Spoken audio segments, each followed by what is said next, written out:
Hello, and welcome to Workplace Math 11, the hybrid option. I teach both the hybrid and the online version. So the hybrid version is the one that uses a workbook. So it is workbook and project based rather than online. But it is hybrid because there is a little bit online that you have to do. I still use this Moodle page, and it has information that you're going to want to watch and be able to access easily. So the Moodle page really helps me. It has a pacing guide as well and our grade book. So hopefully, if you are watching this, you are a student who's in this course.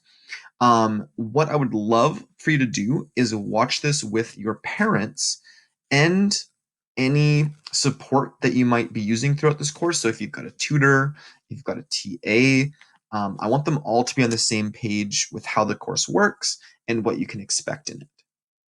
Okay, so if you need to pause, go grab those people or send this video to them so they can watch it as well. That'll be important. All right, so who am I? I am Mr. Kuchma. I should have said that. I'm the teacher for this course. I've been teaching it for quite a few years now, and I really enjoy that. So at the very top here is the course intro video. This is the one that I had from last year, so you can see, I don't know, my hair's a little bit longer than it was there. I'm wearing a fancy green shirt today. So yeah, please make sure that you watch this in its entirety. It will be a longer video. There's a couple other videos you have to watch that are much shorter, but this is the one that explains everything. So it's the really important video that I want to make sure that you watch. At the top, you'll see this little icon that I've added. This is the big ideas for the course. So if you go to the curriculum website for the Ministry of Education, you can go to Workplace Math 11, and these are the things that they want you to learn about, and that's what you learn about in my course. So if I go back here, let's scroll down. The first and most important thing that you should do is contact me. Let me know that you're in the course. We're going to be having a Zoom meeting soon, which we'll talk about. But in order to contact me, you can always reach me by email. And here's my email. I will always strive to email back by the end of the next business day. Usually I'm like quicker than that for most of the school year. Right now in this first week, I have 224 emails that I'm still trying to get through. So it is very hectic. And I'm behind mostly because of this little cutie that we welcomed into the world here at the end of August. My newest daughter, little Eliza. So now we have 2 boys and 2 girls. And so I'm just getting back into the swing of work. But it's been lots of fun snuggling her and welcoming her into the Kuchma family. The other way to get a hold of me face to face would be through Zoom. And in the past, I always use Skype, but I've found that Zoom has certain features now that are much better than Skype, and the connection is much more stable, which is what I really wanted. So that is something to be mindful of. You can download Zoom, and you can use your parent account, or if you have an account, you can contact me. By contacting me, you'll need to add me as a contact at this email, and then I will have Zoom hours weekly. I don't have them set yet. I'm still trying to figure them out for the coming weeks, but you can message me during my Zoom hours, so my office hours, and I will call you as soon as I'm free. So that's how that works. There are some policies and procedures for this course. I'm not going to go through all of them. You can take a read through this, but you need to order your workbook. There's rules for submitting your work. I need it to be a PDF or a Microsoft Word document. It shows how your grades work, the course weighting for different things, and everything else. So you can take a look at that.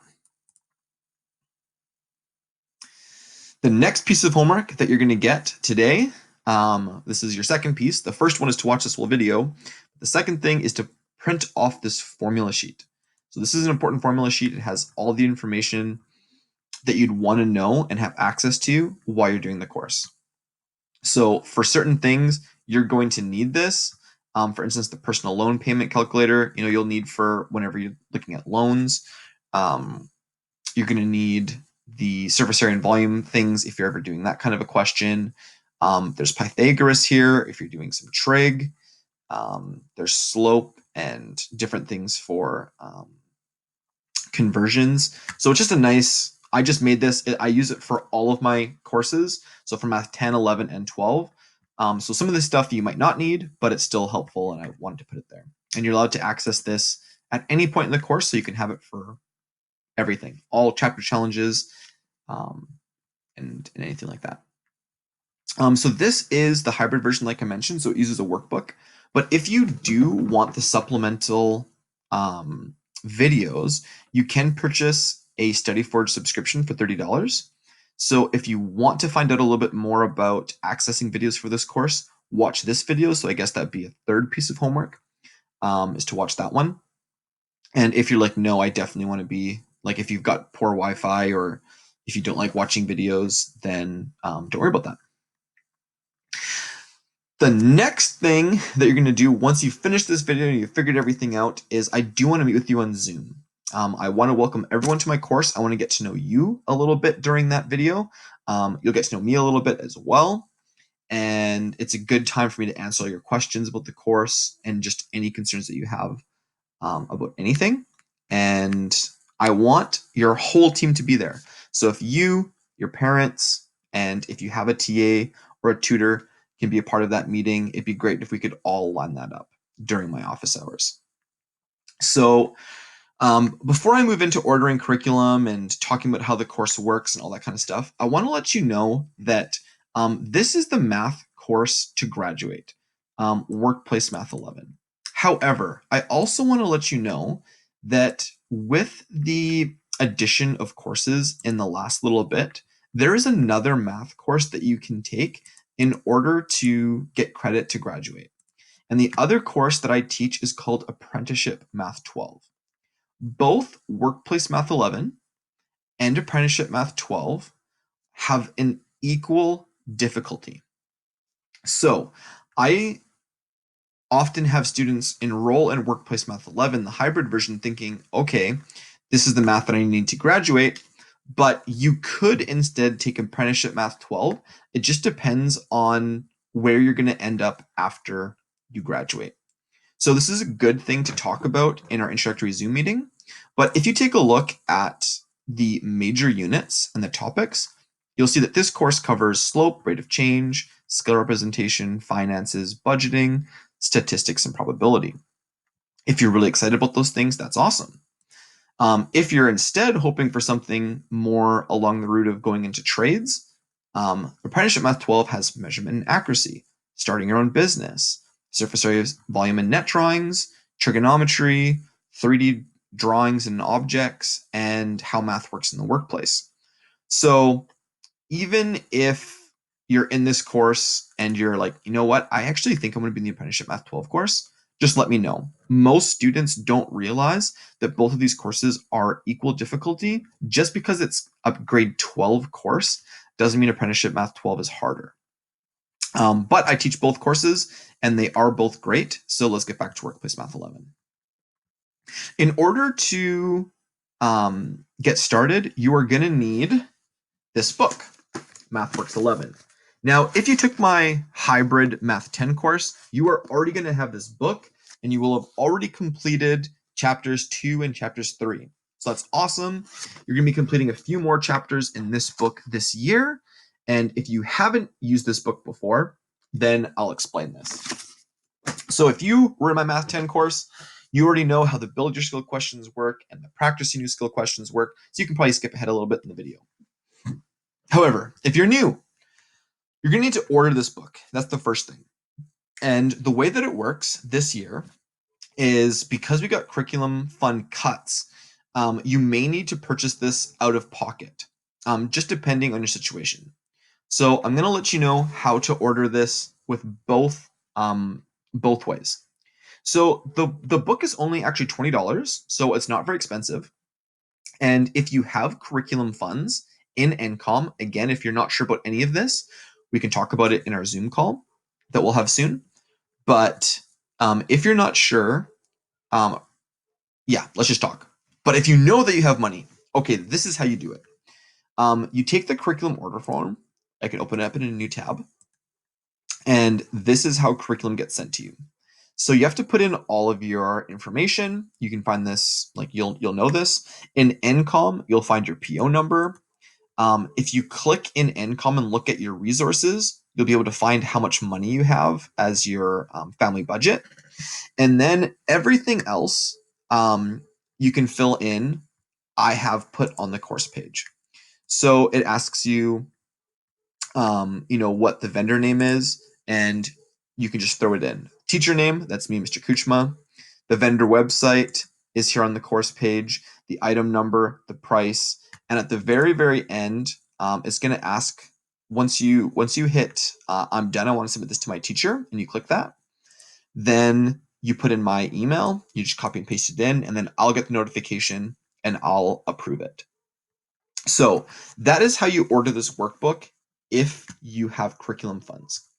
If you do not have curriculum funds and you have to buy this out of your pocket, luckily it's not a very expensive book, but I'm going to open this in a new tab, and this is the vendor website.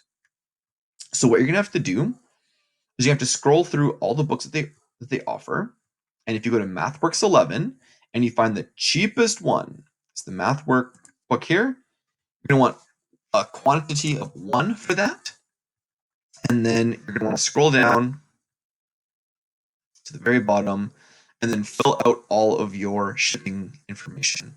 So that's how I bought these when I was first becoming a teacher. I purchased them all. It does take a little while to get the shipping in. So if you're watching this video and you don't have this book, you're going to want to make sure that you get a hold of me. If you're not sure about the curriculum funds and stuff like that, if you do know which one you want to do, please order this as soon as possible, even before our Zoom meeting, because the sooner you get your order in, the sooner it's going to come to you.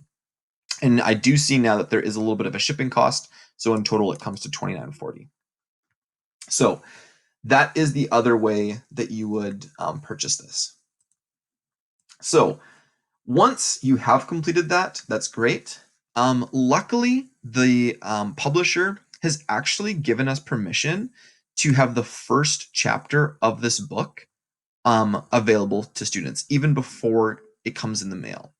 So if you're wanting to get started right now, you can actually go and you can open up the first chapter of this book, Slope and Rate of Change. Okay. Now, before I go on that a little bit more, I want to show you a couple things. Number one is you are not completing all the chapters. You're completing chapters 1, 5, 6, and 7. And even in chapter 6, you don't have to do 6.1, just 6.2, 6.3, and 6.4. Okay. The answer key is not in the back of the book like in MathWorks 10. In MathWorks 11, you actually have to print off this answer key or just look at it online. But yeah, for some reason, I don't know why they didn't put it in the back of the book. Really, really strange. But anyway, that's just them. So another thing is that you're going to be having to print things off and scan things in. So again, more homework for you. You have to watch these 2 videos on how to use Cam Scanner and how to compress your PDFs, just in case you need to do one of these things. Some students do struggle with creating PDFs. And again, if you've taken one of my courses before, you're probably a pro at this already. But scanning your work in, I need it as a PDF, not as a like picture document or something like that. So I want to get started and I want to show you how this works. So I'm not going to read through all this. I'll actually just show it to you as we go. So I'm going to scroll back up to chapter 1. And that is for MathWorks. So on page 7, it talks about how to use this book. And this is the really important part of this video where I really want the student, the parent, and the math TA or tutor, whoever's going to be working with you throughout this course, to understand how this works. Okay? So for each chapter, there's going to be review and examples reviewing concepts and teaching concepts for you to try out. So these three, review, example, and new skills, are all part of you learning something. So if I just scroll down really quickly to the first chapter, you can see they have a review with some definitions. They have an example of a question, and then after that are build your skill questions. So let me go back up. So once you finish the review, examples, and some new skills that they might be teaching you, there are build your skill questions. These are throughout each section. So each chapter is split up into 1.1, 1.2, 1.3, etc. for each chapter. And the build your skill questions are throughout that. At the very end are practice your new skill questions. So when you are doing build your skill questions, you can have any help, any outside help that you want, any whatsoever. You can look at your notes. You can flip back and forth through the workbook. You can ask a friend, a parent, a sibling, whoever you'd like. However, once you get to the very end of the chapter, I'm wanting to find out how well you understand this. So for the practice new skill questions, I want you to consider that like an assignment where you're not getting any outside help. And I'll show what that looks like. But yeah, this is the part where you're going to try everything on your own to see how well you know it. At the end of each chapter is also going to be a chapter test, but that is not required. If you want to do it for review, you totally can, but it is no way for marks. You do not need to do these chapter tests. So I'm going to scroll down and show you again. So we went through the examples that they have and the build your skill questions. And as you continue going through, there's more examples. There's another build your skill section. There's a new skill that they talk about with working with slope. And an example, build your skill questions. And it follows this as you go through the entire section of 1.1 until you get to the end and there's the practice your new skill questions. So now that you've reached this section, you're going to want to kind of stop. Okay, this is the assignment where I have to try to do this to the best of my ability. If you really do need help on this, on a question in the practice new skills, you can pop into my office hours and I can help you through Zoom. But what you'll do is you'll try out, question 1, 2, 3, 4, 5, 6, 7, 8, 9 to the best of your ability. See if you can do it. And then once you have completed it, then you are going to either get like a parent or your math TA or tutor to mark it for you. If you have no one helping with it, then you can mark this yourself. And you can use the answer key that is on the back. Or sorry, not in the back. It's not in the back for Math 10. The answer key that is on, let me go back, right here. They have to print out. Anyway, if I scroll down to chapter 1 for slope and rate of change in MathWorks, you need to record how you did on the practice or the slope and rate of change practice your new skill form. So this is where the hybrid version of the course does involve a little bit of online work. You do need to come here onto the computer and open this up. You can hit enable editing, and then you're going to want to find out how you did. So usually each question is default to be worth 1. Unless it has like an A, B, and C, then it would be worth like 3 marks. And you're going to mark how you did. So let's say 1.1 is out of 10. Say 1.2 is out of like 8. And 1.3 is out of 7. Maybe you did pretty good in 1.1 and you got 8. But this one was really tricky and you only got 4 out of 8 in 1.2. But you finished things off awesome and aced 1.3. That's great. You can tally up how you did on the practice new skills for chapter 1. And this is what you submit. So you tell me, hey, Mr. Kuchma, this is how I did. And when you submit this, I know, okay, overall you did pretty good, but 1.2 was a little bit of a struggle. So I might just make a little mention like, hey, if you want to go over any questions from 1.2, feel free to pop into my Zoom hours. I can do some examples. So what you're going to want to do with this, though, is you're going to want to save this onto your desktop.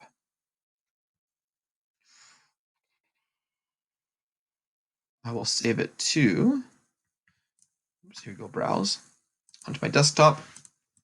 Chapter 1, Practicing Musical Form from Mr. Kuchma. And this is the part, again, where you actually have to go online, you have to do some work, and you have to submit this. So this is the slope and rate of change, PYNS, that's practice your new skills, hand in box. So boom, you can go here, and you're going to hit add submission. And then you can just drag and drop your document. So if I go to my desktop, I can take a look. Chapter 1, Practice New Skill Form from Mr. Kuchma. Drag and drop that in. And now you can hit Save Changes. And I am going to get notified that you submitted your work. It tells me when you submitted it. It shows not graded, but it says submitted for grading. And I'll show you what's cool about this. Is that when you've submitted something, there's now a little check mark. You only need to worry about the check marks for the hand-in boxes because those are the things I need you to complete. So the dotted ones, these other ones are just things that you have to print off. In Chapter 1, there's an additional resource on graphing. Depending on what grade 10 math course you did, you may or may not have had a lot of experience with graphing. So just for Chapter 1, I have an additional graphing resource that just goes through the XY coordinate plane, and it goes through slope, being able to label a point, and things like that. So I do recommend going through this before moving on to the chapter challenge, because if you're not very familiar with graphing, there is a little bit of graphing on the chapter challenge based on slope. Okay, so make sure you go through this as a refresher on the XY coordinates and things like that. Okay, once you've completed all of this and you're ready to finish the chapter, then you complete the chapter challenge that I've created. So the chapter challenge is at the end of each chapter, and you print this off. There's instructions on it for how to complete this. You get 2 hours, and a parent or guardian or tutor should supervise you completing it. Okay, make sure to put your name on it so I know who it is. And you can indicate if you have an IEP or not. That's good for me to know. That is how each chapter functions. You do the build your skill questions, then you do the practice your new skill questions, and then at the end, you do the chapter challenge, and then you're done. There are 4 chapters to this course, and there are also 2 projects. The projects are pretty awesome. I really like them, but they are pretty big. So if you want to work online, you can work on the Microsoft Word document, or you can do the PDF, and that will help you learn a little bit about the concepts there. So I hope that this has been an informative guide. Maybe actually I should just quickly open up a project so you can kind of see the way it looks. There are not chapters in any of the MathWorks book on probability or on statistics, so I did have to create my own resource, and that's why it's not in the MathWorks book. But it does cover a lot of the curriculum, and I tried to make it a little bit enjoyable. So you learn about games, dice, coins, spinners, marbles. You get a look at the probability of drawing certain cards if you're playing a card game, like, Go Fish or Crib, something like that. And you have to go through and do experiments and all those types of things. So it's part of the curriculum, and I tried to make it enjoyable. So this is what the project looks like, and you can see that there's little spots that you have to fill in as you complete it. If you are a little bit tech savvy and you want to do your project online, that's totally fine. I'm just going to ask that you do one thing. When you're submitting your answers for different sections, okay, so let's say you're doing an answer here, your answer, just make sure that you put it in a different font color. Maybe choose a nice dark green. That way it stands out compared to the rest of it, and I know that that's where your answer is. When you submit your Word doc, it'll just be very helpful for me to be able to go and check, okay, yep, here's the answer, here's the answer, here's the answer, rather than doing it in black and then it looks like just everything that I wrote on the project. So if you can do that, that'd be great. Okay, I think you're probably ready to start the course. I look forward to meeting with you on Zoom soon. Sorry that this video is so long. I just like talking and I just go and go and go. But I'll be meeting with you soon, helping you get started, and I hope that you have a great year. All right, see ya.